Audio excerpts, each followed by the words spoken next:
আসসালামু আলাইকুম। আমন্ত্রণ জাগো টিভি নিউজে। সঙ্গে আছে আমি আফরিন সুমনা। শুরুতে জানিয়ে দিচ্ছি সংবাদ শিরোনামগুলো। অস্থির মধ্যপ্রাচ্য, সিরিয়াকে নিয়ে যুদ্ধের মুখোমুখি 4 দেশ, তুরস্ক, ইসরায়েল, যুক্তরাষ্ট্র ও রাশিয়া।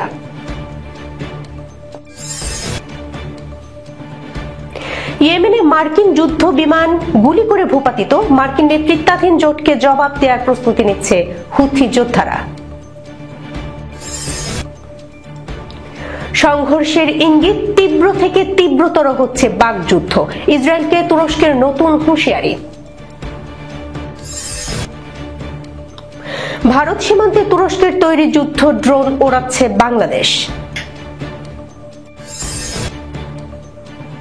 রাশিয়ার উপর নিষেধাজ্ঞা শিথিল করার পরিকল্পনা করছে ট্রাম্পের যুক্তরাষ্ট্র।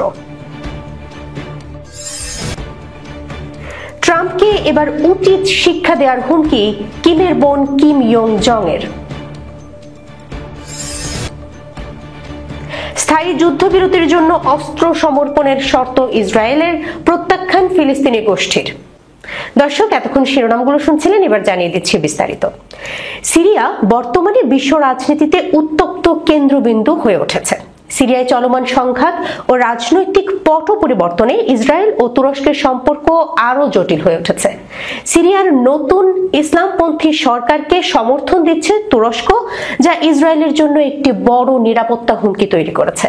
এই পরিস্থিতিতে ইসরায়েল যুক্তরাষ্ট্রের কাছে আর্জি জানাচ্ছে যেন সিরিয়ায় রাশিয়ার সামরিক উপস্থিতি বজায় রাখা হয়। ইসরায়েলের আশঙ্কা, তুরস্কের প্রভাব বাড়লে সিরিয়ায় ইসলামপন্থী গোষ্ঠীগুলোর শক্তি বাড়বে। এমন পরিস্থিতিতে যুদ্ধের মুখোমুখি দাঁড়িয়ে আছে ইসরায়েল, তুরস্ক, রাশিয়া ও যুক্তরাষ্ট্র। বিস্তারিত সিদ্দিকুর রহমানের প্রতিবেদনে। সিরিয়ার গৃহযুদ্ধের পর দেশটির নতুন ইসলামপন্থী সরকারকে সমর্থন দিচ্ছে তুরস্ক। তুরস্কের এই ভূমিকা ইসরায়েলের জন্য একটি বড় হুমকি। সিরিয়ার নতুন ইসলামপন্থী সরকারও ইসরায়েলকে সরাসরি লক্ষ্য করে বিভিন্ন বিবৃতি দিয়েছে। এতে ইসরায়েল আরও বেশি উদ্বিগ্ন হয়ে পড়েছে। ইসরায়েল মনে করে সিরিয়ায় তুরস্কের প্রভাব বেড়ে যাওয়ায় সেখানে ইসলামপন্থী শাসন প্রতিষ্ঠিত হতে পারে, যে হামাস ও অন্যান্য গোষ্ঠীগুলোর আস্তানা হয়ে উঠবে। ফলে ইসরায়েলের নিরাপত্তা পরিস্থিতি আরও সংকটাপন্ন হয়ে পড়বে। ইসরায়েল মনে করে মধ্যপ্রাচ্যের অন্যান্য দেশ যেমন ইরান ও মুসলিম ব্রাদারহুড সিরিয়ার ইসলামিক শাসনকে সমর্থন দিতে পারে। সিরিয়ায় রাশিয়ার উপস্থিতি দেশটিকে দুর্বল রাখতে সাহায্য করবে। এতে তুরস্কের শক্তির বিস্তার ঠেকানো যাবে। সিরিয়ায় রাশিয়ার দুটি প্রধান সামরিক ঘাঁটি তার্তুস ও লাতাকিয়া ইসরায়েলের কাছে খুবই গুরুত্বপূর্ণ। তারা চায় এই বাহিনী সিরিয়ায় থাকুক, যেন তুরস্ক অতিরিক্ত শক্তি সঞ্চয় করতে না পারে। রাশিয়া সিরিয়ায় যে সামরিক উপস্থিতি বজায় রেখেছে তা কেবল সিরিয়ার নিরাপত্তা নয়, বরং ইসরায়েলের স্বার্থেও সহায়ক বলে মনে হচ্ছে। ইসরায়েলের মতে তুরস্কের তুলনায় রাশিয়া সিরিয়ায় আরও বড় শক্তি হিসেবে কাজ করতে পারে। রাশিয়া এখন সিরিয়ায় প্রতিরক্ষা ব্যবস্থা মজবুত করতে সেখানে একটি শক্তিশালী প্রভাব বজায় রাখতে চাইছে। এতে ইসরায়েল নিরাপদ বোধ করবে বলে মনে করা হচ্ছে। চলতি বছরের ফেব্রুয়ারিতে যুক্তরাষ্ট্রের শীর্ষ কর্মকর্তাদের সঙ্গে সাক্ষাৎ করে তাদের দুশ্চিন্তার কথা জানায় ইসরায়েল। সিরিয়ায় রাশিয়ার সামরিক উপস্থিতি বজায় রাখার পক্ষে যুক্তি দেয় দেশটি। তারা একটি গোপন হোয়াইট পেপার তৈরি করে তা যুক্তরাষ্ট্রের গুরুত্বপূর্ণ ব্যক্তিদের কাছে পাঠানো হয়। সিরিয়ার পরিস্থিতি নিয়ে তুরস্ক, ইসরায়েল, যুক্তরাষ্ট্র ও রাশিয়া প্রত্যেকেই নিজেদের স্বার্থে সুযোগ কাজে লাগানোর চেষ্টা করছে। এই ইস্যুতে যুক্তরাষ্ট্রের নীতি এখনও অস্পষ্ট এবং মার্কিন পদক্ষেপই নির্ধারণ করবে। মধ্যপ্রাচ্যের অন্য দেশ যেমন সৌদি আরব ও সংযুক্ত আরব আমিরাতও সিরিয়ার সংকটের সমাধানে যুক্তরাষ্ট্রের সঙ্গে সহযোগিতা করার চেষ্টা করছে। তবে সিরিয়া কিভাবে আগামী দিনে এই জটিল পরিস্থিতি মোকাবেলা করবে তা নির্ধারণ করবে পুরো অঞ্চলের ভবিষ্যৎ।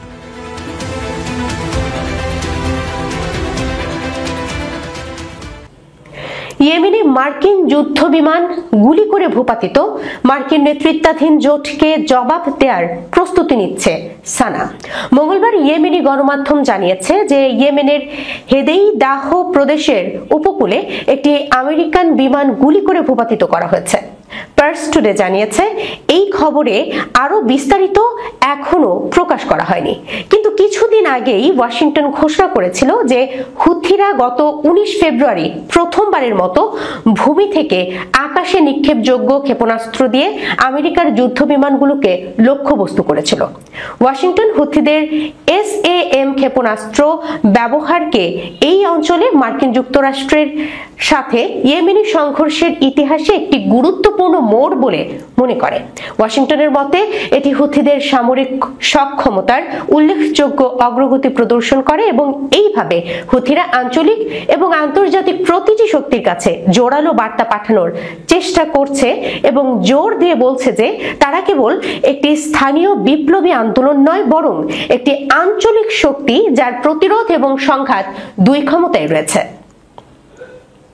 তুরস্কের প্রেসিডেন্ট রিসেপ তাইয়েপ এরদোয়ান ইসরায়েলের নাম উল্লেখ না করেই একটি বিবৃতি দিয়েছেন।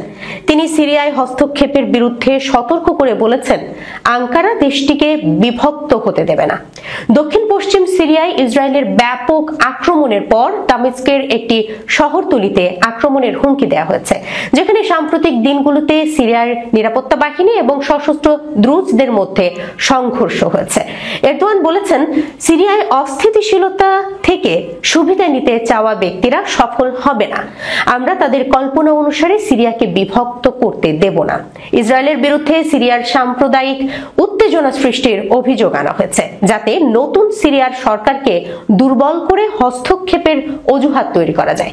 বিশেষ করে দ্রুজ অঞ্চলে এটি স্পষ্ট দেখা গেছে, যেখানে ধর্মীয় সংখ্যালঘুদের রক্ষা করার জন্য ইসরায়েলি সরকার বল প্রয়োগের হুমকি দেওয়ার কারণে গ্যাং এবং নিরাপত্তা বাহিনীর মধ্যে উত্তেজনা বৃদ্ধি পাচ্ছে। সূত্র নিউ আরব। বাংলাদেশ ও ভারতের মধ্যকার আন্তর্জাতিক সীমান্তের কাছে নজরদারি ড্রোন ওড়াচ্ছে বাংলাদেশ। প্রতিরক্ষা সূত্রের বরাত দিয়ে মঙ্গলবার এক প্রতিবেদনে এমনটাই দাবি করেছে ভারতীয় বার্তা সংস্থা ANI। তুরস্কের তৈরি এসব ড্রোন ভারত সীমান্তের খুব কাছাকাছি অঞ্চলে পরিচালনা করা হচ্ছে বলেও প্রতিবেদনে দাবি করা হয়েছে। সিদ্দিকুর রহমানের রিপোর্ট।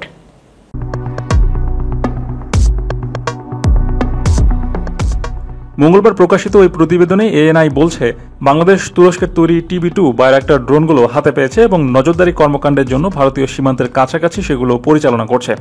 বার্তা সংস্থাটির দাবি, ভারতীয় প্রতিরক্ষা সূত্রগুলো ANI-কে জানিয়েছে ভারতীয় সংস্থাগুলো এসব ড্রোন উড্ডয়ন করতে দেখছে এবং সেগুলো নিবিড়ভাবে পর্যবেক্ষণ করছে। সূত্র জানিয়েছে, এসব ড্রোনকে গত কয়েক মাস ধরে নজরদারি অভিযান পরিচালনা করতে দেখা গেছে এবং ভারতীয় সীমান্ত বরাবর তাদের নিজস্ব অঞ্চলের ভেতরে উঠছে।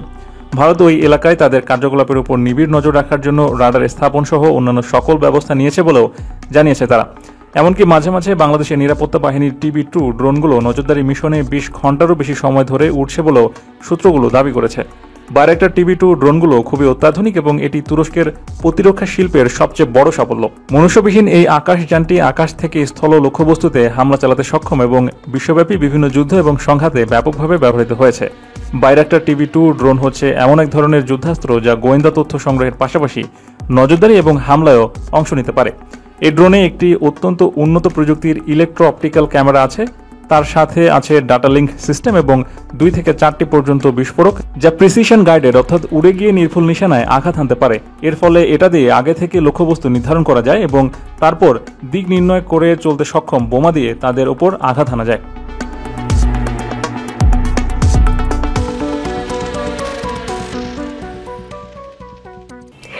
ইউক্রেন যুদ্ধের কারণে রাশিয়ার ওপর দেয়া কিছু নিষেধাজ্ঞা প্রত্যাহার করার পরিকল্পনা করছে যুক্তরাষ্ট্র। মঙ্গলবার বার্তা সংস্থা রয়টার্স জানিয়েছে, হোয়াইট হাউস পররাষ্ট্র ও অর্থ মন্ত্রণালয়কে একটি তালিকা প্রস্তুত করতে বলেছে, যেখানে নির্দিষ্ট কিছু নিষেধাজ্ঞা শিথিল করার বিষয়ে আলোচনা করা হবে। বিস্তারিত মারিয়াম হাবিবার প্রতিবেদনে।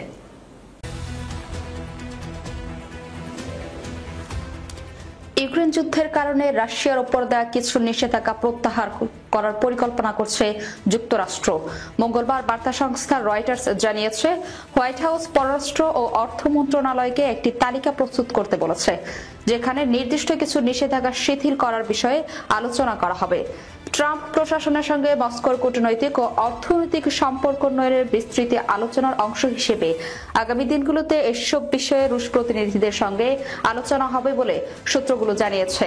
নিষেধাজ্ঞা সম্পর্কিত দপ্তরগুলো এখন অনির্দিষ্ট কিছু সংস্থা ও ব্যক্তির উপর নিষেধাজ্ঞা প্রত্যাহারের একটি প্রস্তাব তৈরি করেছে।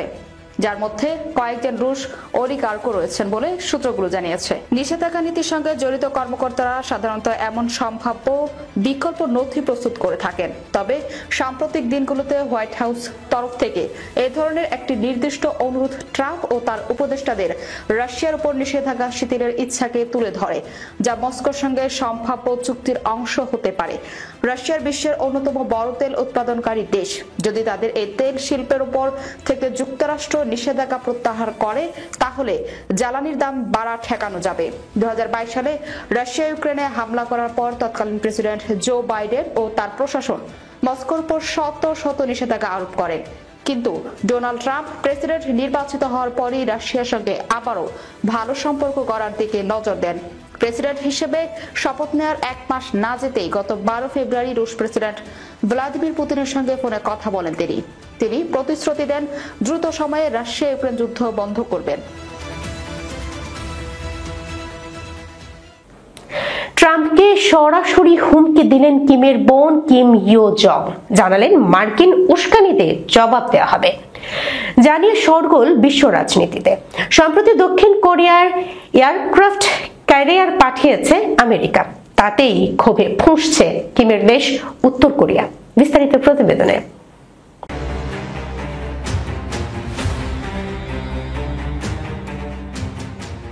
গত রবিবার মার্কিন এয়ারক্রাফট ক্যারিয়ার দক্ষিণ কোরিয়ার বন্দর শহর বুসানে পৌঁছায়।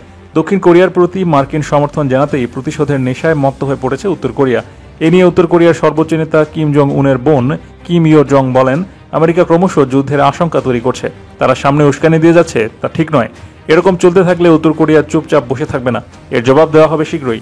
একই সঙ্গে কিম ইয়ো জং বলেন, আমেরিকা ও তার পেটোয়া দেশ দক্ষিণ কোরিয়া এখন সংঘাতের পথে হাঁটছে, আত্মঘাতী পথে চলছে তারা।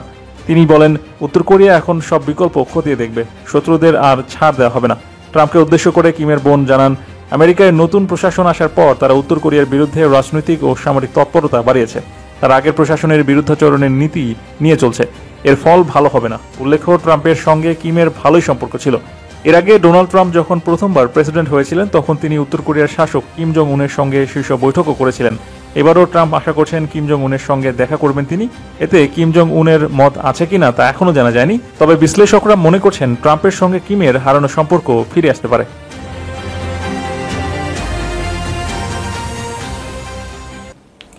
ফিলিস্তিনের অবরুদ্ধ গাজা উপত্যকায় স্থায়ী যুদ্ধবিরতিতে যেতে রাজি আছে ইসরায়েল। মঙ্গলবার এ তথ্য জানিয়েছেন দখলদার ইসরায়েলের পররাষ্ট্রমন্ত্রী গিডিয়ন সার। জেরুজালেমে আন্তর্জাতিক মিডিয়াগুলোর সাংবাদিকদের ব্রিফিংয়ে দখলদার এ মন্ত্রী জানান, এক্ষেত্রে তাদের পূর্ব শর্ত হলো হামাসকে তাদের সব জিম্মিকে মুক্তি দিতে হবে, একই সঙ্গে গাজাকে সম্পূর্ণ নিরস্ত্রীকরণ করতে হবে এবং সশস্ত্র গোষ্ঠী হামাস ও ইসলামিক জিহাদকে অস্ত্র ফেলে দিতে হবে। বিস্তারিত রিপোর্টে।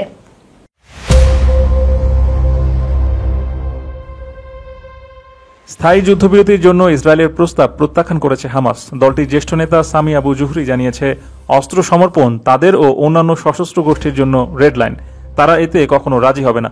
তিনি বলেন, প্রতিরোধ বাহিনীর অস্ত্র নিয়ে কোনো ধরনের কথা বলা বোকামি। প্রতিরোধের অস্ত্র হামাস ও অন্যান্য সশস্ত্র গোষ্ঠীর জন্য রেড লাইন। 2007 সালের গণঅভ্যুত্থানের মাধ্যমে গাজার নিয়ন্ত্রণ নেয় হামাস।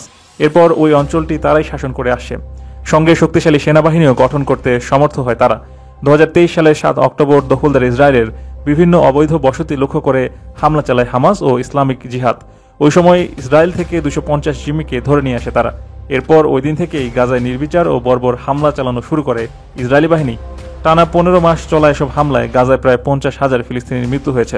ইসরায়েল এখন শর্ত দিচ্ছে হামাসকে গাজার নিয়ন্ত্রণ ছাড়তে হবে, আর এটি করলেই তারা স্থায়ী যুদ্ধবিরতিতে রাজি হবে। যদিও যুদ্ধের শুরুতে ইসরায়েল ঠিক করেছিল হামাসকে যুদ্ধের মাধ্যমে তারা নির্মূল করবে, কিন্তু এতে পুরোপুরি ব্যর্থ হয়েছে দখলদার বাহিনী। সূত্র এএফপি।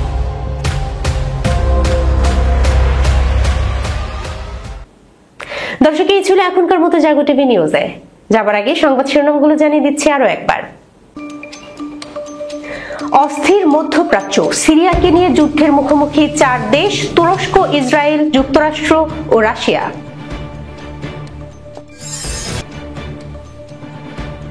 ইয়েমেনে মার্কিন যুদ্ধ বিমান গুলি করে ভূপাতিত, মার্কিন নেতৃত্বাধীন জোটকে জবাব দেওয়ার প্রস্তুতি নিচ্ছে হুথি যোদ্ধারা। সংঘর্ষের ইঙ্গিত, তীব্র থেকে তীব্রতর হচ্ছে বাকযুদ্ধ, ইসরায়েলকে তুরস্কের নতুন হুঁশিয়ারি।